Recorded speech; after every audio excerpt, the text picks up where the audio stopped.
What up, y'all? This is your boy, Mr. Downtown Ray Melo, and you're listening to the Entertainment Report on iHeartRadio, live from Dubai for Thursday, August 13th, 2015, delivering some major stories and trends going on in the world of entertainment and beyond. You can follow the show on Facebook or on Twitter, facebook.com/The Entertainment Report with Ray Melo, that's RAYMELO, or on Twitter at The Enter Report. You can listen to the show anytime you want on iHeartRadio. Just go to iHeart.com, search for The Entertainment Report, and it'll take you to the page. British actor David Oyelowo is set to become the first black James Bond, at least in audiobook form. The Guardian reports the English actor has been selected to voice 007 and trigger Mortis, an official Bond book written by Anthony Horowitz and commissioned by the Ian Fleming estate to be released on September 8th. Oyelowo's voice casting was a direct invitation from the Fleming estate, and the actor said he was very honored to be chosen. He said, "I am officially the only person on planet Earth who can legitimately say I am the new James Bond. Even saying that name is the cinematic equivalent of doing the to be or not to be speech," he added.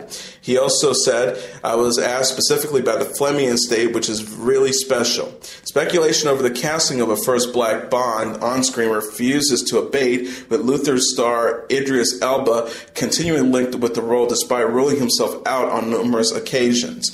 British bookmakers have Elba among the favorites to replace current Bond Daniel Craig. Damian Lewis, Tom Hardy, Kendrick Cavell, and Michael Fassbender are also set to be in the running. Craig is set to play the iconic MI6 spy one more time after Spectre, which hits theaters November 6th. HBO is addressing a Deadwood actor's tweet regarding the possibility of a film version of the series. On Wednesday, Garrett Dillahunt, who played Jack McCall on the Western drama, tweeted, I'm hearing credible rumors about a hashtag Deadwood movie, hashtag everybody pray. He followed that with another tweet in which he mocked the channel for this summer's Entourage movie and said Deadwood fans deserve, quote, some closure. In a statement released to The Hollywood Reporter, HBO weighed in on the actor's post. The statement reads, in reference to Garrett Dillahunt's tweet regarding the rumored Deadwood movie, there has only been very preliminary conversations. The David Milch created series ran for 3 seasons from 2004 to 2006 and starred Timothy Olyphant and Ian McShane. Turning TV series into films remain trending as studios looking to align themselves with pre-existing properties. The Hollywood Reporter broke the news this week that Zac Efron is in talks to join Dwayne Johnson in the Baywatch movie, while Community fans have long hoped that rumors of a possible big-screen adaptation would become reality.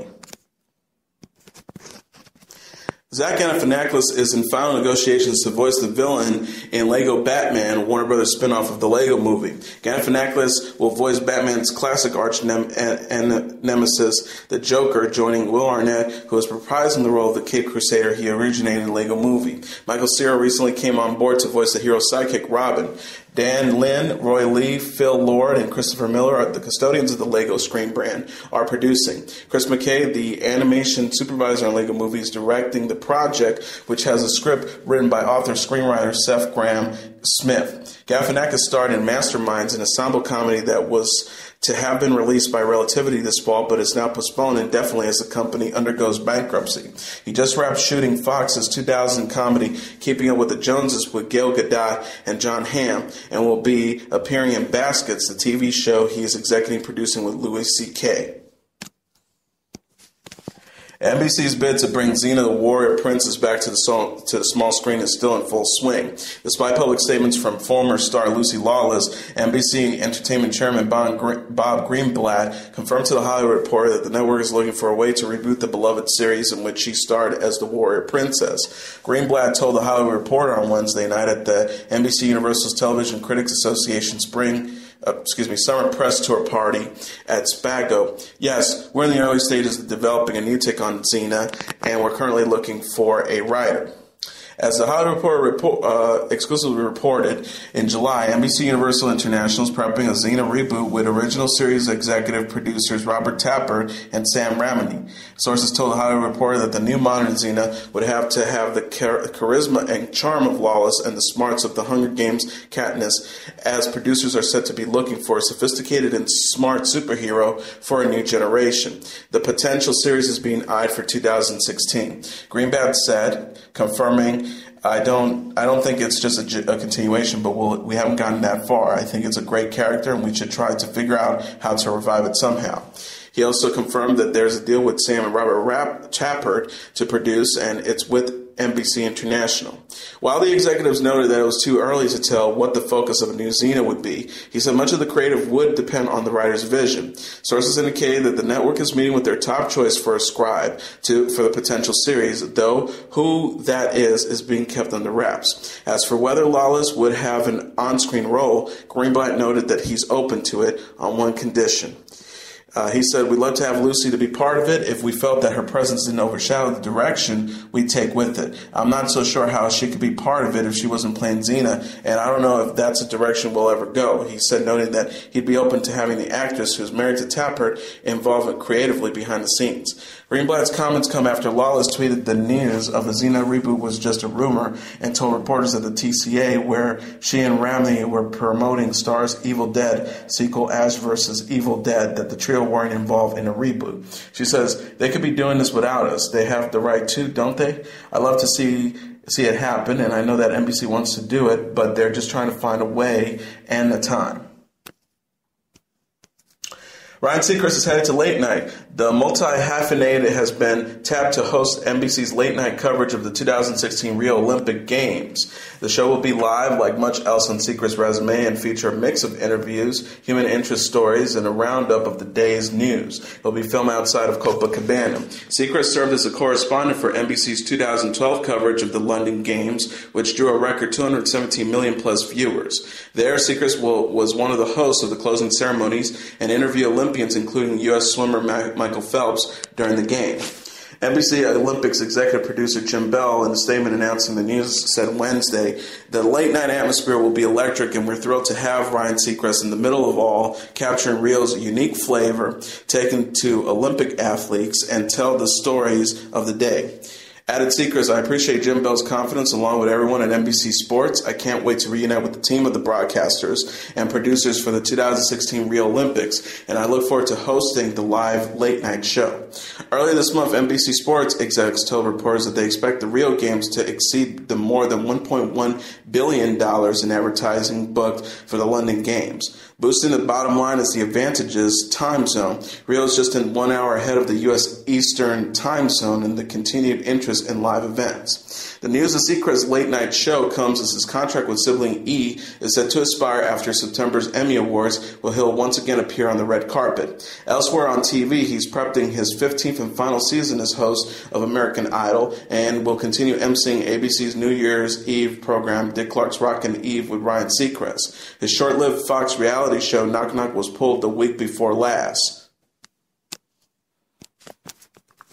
After more than 5 years and innumerable twists and surprises, Pretty Little Liars has once and for all revealed the identity behind the show's mystery villain A in its sixth-season summer finale. The episode revealed that A, who has been stalking and violently tormenting the Liars for the duration of the series, is Charles De Laurentiis, who is a transgender woman going by the name of Charlotte. When Charlotte introduces herself to the Liars, she changes her name to Cece Drake, played by Vanessa Ray. Cece explains that her father never allowed her to live the life she wanted, and he sent her to Raleigh to not have to deal with her. Cece's mom would bring her sister Alice, played by Sasha Patrice, old clothes for her to wear and enrolled her in high school, where she met her brother, Jason, played by Drew Van Acker, who did not recognize her. Cece and Jason started dating, and when Jason brought Cece home to meet his father and Cece's father, Mr. De Laurentiis did not recognize Cece either. The Liars learn all about Cece's story as they watch a live stream of her conversation with Ali. The girls then chased Cece to the rooftop, where she threatened to jump before finally turning herself in. Emily, played by Shay Mitchell, also learned that Sarah Harvey, played by Dre Davis, her girlfriend, had been teaming up with Cece as Redcoat and Black Swan. Pretty Little Liars has always been focused on the main characters learning the identity of A, but the show ended the episode by setting a new storyline in motion. The series jumped ahead 5 years, where Ali is now a teacher named Mrs. Rollins. The Liars burst into Ali's classroom and reveal that someone is after her. Pretty Little Liars will return for the second half of Season 6 in 2016, and it's been renewed for a 7th season, so the new mystery will presumably become its primary focus as the girls leave high school behind. It was not immediately clear whether the other girls have been living since high school or whether they have remained close. Perhaps John Rhys-Davies was channeling Gimli, his character from the Lord of the Rings trilogy, because the Welsh actor delivered a soliloquy late Monday about good and evil and even warned the end of days courtesy of radical Islamic terrorism and political correctness. Rhys said on Adam Carolla's podcast posted Monday, there's an extraordinary silence in the West. Basically, Christianity in the Middle East and in Africa is being wiped out. I mean, not just ideologically, but physically. And people are being enslaved and killed because they are Christians. And your country and my country are doing nothing about it. Carolla elicited laughter from Rhys-Davies when he asked when it became fashionable to refrain from judging outsiders. Carolla said, this notion that we've evolved into a species that's incapable of judging other groups and what they are doing, especially when it is beheading people or setting people on fire or throwing acid in the faces of schoolgirls. I like that kind of judging. It's evolved. Carolla joked that if Bill Maher had a show during World War II, Americans would have not fought the Nazis because the comedian's guests would have been screaming about tolerance. Rhys-Davies, who is also known for his role in the Indiana Jones franchise, says this is a unique age. We don't want to be judgmental. Every other age that has come before us has believed exactly the opposite. I mean, T.S. Eliot referred to the common pursuit of true judgment. Yes, that's what it's about, getting our judgments right.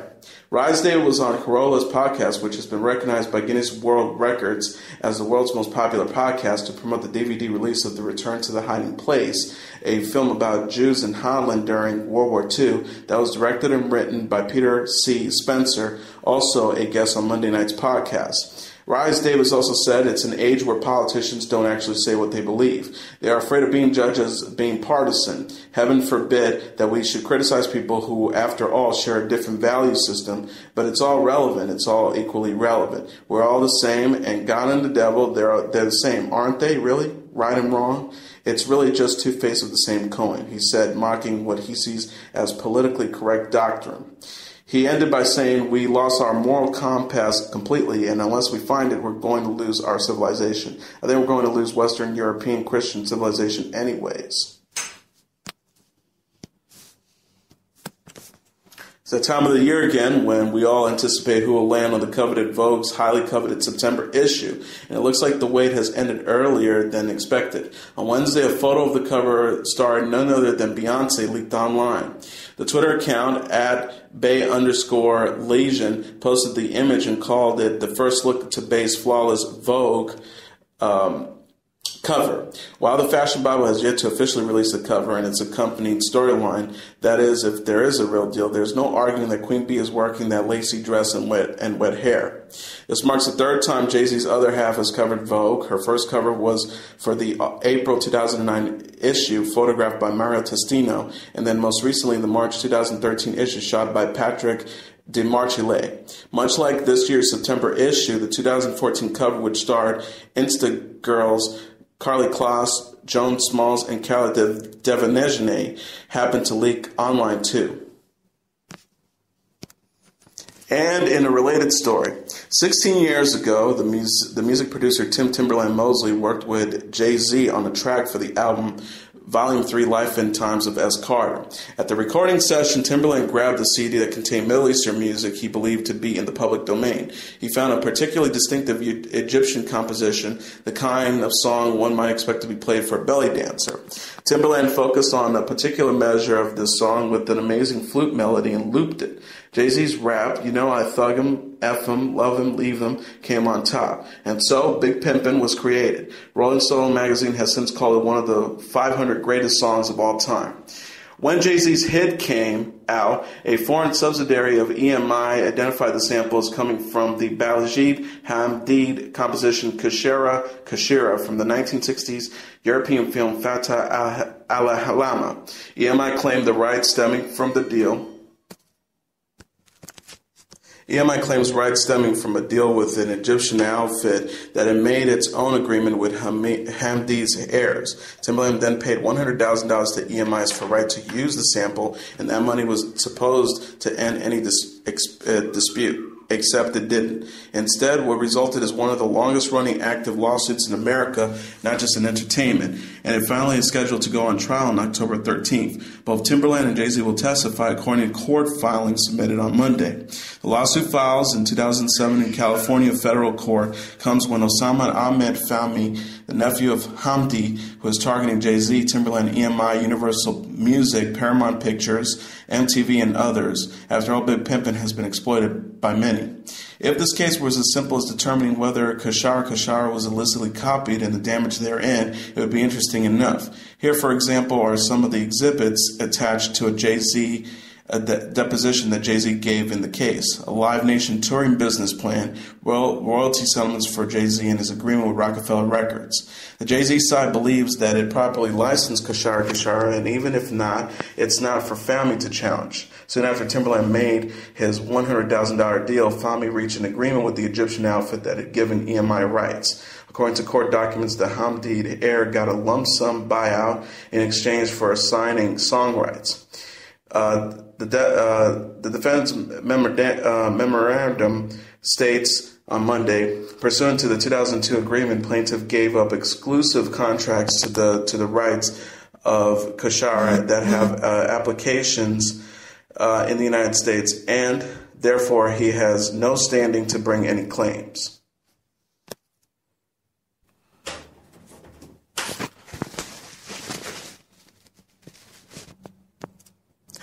Hollywood Vampires, the rock and roll supergroup featuring Johnny Depp, Alice Cooper, Joe Perry, Duff McKagan, and Matt Sorum, have announced its first live dates. Fans will get to witness their combined star power on September 16th and 17th at the Roxy in Los Angeles, where the collective plays its first pair of gigs.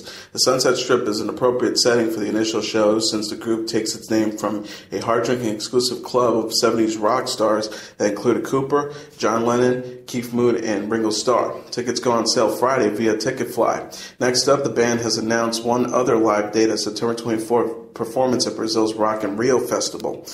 Hollywood Vampire's self-titled debut album set for release September 11th. Aside from the core members, it features collaborations from Paul McCartney, Perry Farrell, Dave Grohl, and even a spoken word intro from the late Christopher Lee. And in case you're wondering what he did around all the rock stars, Depp contributed guitar and background vocals to the LP. In addition to some originals, the band plans to cover some standards from the original Hollywood Vampires, like The Who's My Generation and The Doors' Break On Through. And now let's look at the top 10 songs on the Billboard Hot 100 charts for the week of August 22nd. Number 10, Fetty Wap featuring Monty with My Way. Number 9, Fetty Wap with Trap Queen. Number 8, Wiz Khalifa featuring Charlie Puth with See You Again. Number 7, Fight Song by Rachel Platten. Number 6, Taylor Swift featuring Kendrick Lamar with Bad Blood. Number 5, Major Lazer and DJ Sneak featuring M.O. with Lean On. Number 4, Silento with Watch Me. Number 3, One Direction with Drag Me Down. Number 2, Omi with Cheerleader. And the number 1 song on the Billboard Hot 100 charts for the week of August 22nd is The Weeknd with Can't Feel My Face. And now let's look back at what happened on this date in entertainment history. On this date in 1952, Hound Dog is recorded for the first time by Big Mama Thornton. Elvis Presley's Hound Dog in 1956 is one of the biggest and most instantly recognizable pop songs in history. It's a song closely associated with the king of rock and roll, in fact, that many may mistakenly assume that it was a Presley original. In fact, the story of the song gave Elvis his longest-running #1 hit, 11 weeks in the summer of 1956, began 4 years earlier when Hound Dog was recorded for the very first time by the rhythm and blues singer Ella Mae Big Mama Thornton in Los Angeles. Big Mama Thornton, who was a native of Montgomery, Alabama, who came of age on the R&B circuit of the 40s after starting her professional career in 1941 at the age of 14. In 1951, she signed her first recording contract with Peacock Records and was soon paired with another of its artists, bandleader Johnny Otis, who brought Thornton out to join his band in California. It was there in late 1952 that Otis asked 2 young songwriters on the Los Angeles music scene if they would write something especially for Thornton. Those songwriters were Jerry Lieber and Mike Stoller, who would go on to have an enormous impact on R&B and early rock and roll through their work with groups like the Coasters and the Drifters. But hits like Yakety Yak, Charlie Brown, Stand By Me, Jailhouse Rock, and Love Potion No. 9 were still ahead of Lieber and Stoller when they did what Otis asked and came back to him with a 12-bar country blues tune called Hound Dog. On this day in 1953, Big Mama Thornton and the Johnny Otis Band recorded Hound Dog and turned it into a smash hit on the R&B charts, where it stayed at number 1 for 7 weeks. It wasn't Thornton's recording, however, that inspired Elvis to record Hound Dog 3 years later. Presley's inspiration came from a rewrite by a singer named Freddie Bell, who changed the original lyrics to the now familiar "Crying All the Time" and "You Ain't Never Caught a Rabbit." During his first Las Vegas engagement in the spring of 1956, Elvis Presley heard Freddie Bell and the Bell Boys perform the reworked Hound Dog and added it to his repertoire almost immediately. And on this date in 1982, the teenage coming-of-age comedy Fast Times at Ridgemont High opens in theaters around the United States. Written by Cameron Crowe and directed by Emmy Heckerling, the film follows a year in the life of high school student Stacy, played by Jennifer Jason Leigh, Linda, played by Phoebe Cates, Mark, played by Brian Backer, and Mike, played by Robert Romanus, and their assorted classmates and teachers. The ensemble cast also featured the relatively unknown future A-list actors Sean Penn, Nicolas Cage, and Forrest Whitaker, as well as Judge Reinhold, Eric Stoltz, Ray Walston, and Anthony Edwards. One of the film's most memorable characters was the surfer stoner Jeff Spicoli, whose lines included his greeting of Walston's teacher character with the salutation, "Aloha, Mr. Hand," played by Sean Penn. Penn made his film debut in 1981's Taps. Following Fast Times at Ridgemont High, Penn went on to a lengthy list of critically acclaimed performances in such movies as Bad Boys, 1983, At Close Range, 1986, Casualties of War, 1989, Dead Men Walking, 1995, for which he received an Oscar nomination for Best Actor, and The Thin Red Line in 1998. He earned another Oscar nomination for his starring turn as a jazz musician in Sweet and Low Down in 1999, and a third for playing a mentally disabled man in I Am Sam in 2001. He finally took home the Oscar for Best Actor in 2003 suspenseful drama Mystic River. Penn is also an accomplished filmmaker who wrote and directed 2007's Oscar-nominated Into the Wild. And as your entertainment report for Thursday, August 13th, 2015, I'm your host, Mr. Downtown Ray Melo. I'll be back tomorrow to wrap up the week, delivering some major stories and trends going on in the world of entertainment and beyond. You can follow the show on Facebook or on Twitter, facebook.com/The Entertainment Report with Ray Melo. That's RAYMELO. Or on Twitter @The Enter Report. You can listen to the show anytime you want on iHeartRadio. Just go to iHeart.com, search for The Entertainment Report, and it'll take you to the page. Good night, and God bless you all.